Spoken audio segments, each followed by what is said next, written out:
Mabuhay! Welcome to the farm, a safe haven sanctuary. So for today's wellness topic, I would like to discuss with you how the body works. So let's start with what the body needs. So this is what we need. We need food. That's why we eat. We drink because we need water, that's H2O. And we need oxygen, that's why we breathe. So we eat, we drink, and we breathe. And these three ingredients are necessary for us to be able to create energy. So the body delivers food, water, and oxygen to all body parts to be able to create energy. And byproducts would be carbon dioxide. So we inhale, we take in oxygen, we exhale, we pass out carbon dioxide. And we also pass out liquid waste. This is when you pee. Now, everything we put inside the mouth, before it participates in this equation, will have first to get converted to glucose. When already in glucose form, then it is allowed to enter the blood. So everything we take, we eat, is first converted to glucose before it enters the blood. Now, how is the rate of conversion? The body converts what we ate to glucose on need basis. So, if our body needs glucose, then the body converts from the food we took the glucose necessary to go to the blood. So your question would be, why do blood sugar goes up? Because if what we took is already simple carbs, like glucose, like fructose, or even lactose, if this is what we took, amount taken goes straight to the blood. Whereas if there are other things you took that is not of this form, not simple carb, then it will be transformed to glucose only if our body needs sugar supply. So, what happens? What are the example of glucose we usually put inside our mouth? We eat. So like white rice. If we eat a cup of white rice, that would be a cup of sugar into our blood. So say for example, we took a lot of fruit juices, a glass of fruit juice, a glass of sugar to the blood. A cup of milk, a cup of sugar into the blood. So what happens to the blood? You know very well that if there is so much sugar, whatever liquid that is, blood is no exemption, it turns viscous. So, if we eat a cup of white rice that went straight to the blood, then we have 1 cup of sugar into the blood that will make it viscous. So, every time we go see doctors, they take our blood pressure. But nobody explains sometimes what blood pressure is. So if this were your heart, the heart functions to pump the blood, to push the blood out. Now, if you ate a cup of white rice that turns the blood viscous, then you have a viscous blood the heart has to work on with. So, if this were your heart, then the heart doesn't have a choice but to push it harder and the pressure goes up. Insulin then will take away the sugar from the blood, but not to evaporate the sugar. It will just transfer the excess sugar into your liver. In the liver, sugar stored are called glycogen. And glycogen converts to cholesterol. When in what cholesterol form do we get from sugar?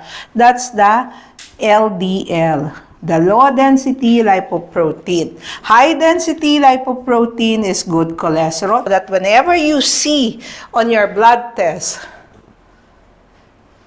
figures for LDL and HDL, you get reminded that it's bad cholesterol when the acronym is for lechon de leche. So when you see the acronym for lechon de leche, that's bad cholesterol, and it gets elevated from the sugar that you stored from your liver, that you stored on your liver that got transformed to cholesterol. Now, why do we call it bad cholesterol? If this were your blood vessels, simply put, blood cholesterol is getting blood sample and counting how much suspended molecules of cholesterol there are. Now, it's called bad cholesterol because it gets stuck on the wall of your blood vessel. So sometimes, even if you took a cup of white rice, your blood sugar didn't go up because your pancreas released insulin and took the excess sugar of the blood into the liver, converts it to glycogen, and became LDL. Now, you took a blood test, LDL says normal. That's because LDL got stuck on the wall of the blood vessels. I would have read some researches from the States saying that those who have had heart attacks, when they did a review of the LDL lab tests of patients who died, they've noticed that those who have significantly less LDL are more prone to dying of a heart attack. They noticed that those who died of heart attack have decreased LDL. Why is that so? The decrease happened because instead of just floating in the blood, it gets stuck on the wall of the blood vessels. So, even if the body created LDL, it can be that the LDL had already got stuck on the wall of your blood vessels. So what happens to the blood pressure? If it's stuck on the wall of the blood vessels, then the blood pressure goes up. Why? Not because you have a sticky blood, but this time because the lumen where the heart will have to pump the blood got narrower. Because if this were your blood vessel, you deposited some LDL here, cholesterol plaques, then it became narrower, so the heart don't have a choice but to force the blood harder. Now, what if the blood pressure didn't go up? Where then is the cholesterol that I am talking about?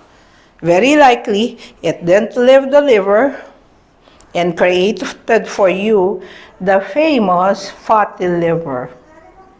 So, when you eat a cup of white rice, you remember this. Either your blood sugar goes up, your LDL goes up, your blood pressure goes up, or you get a fatty liver. It's any one of those or all of the above. So,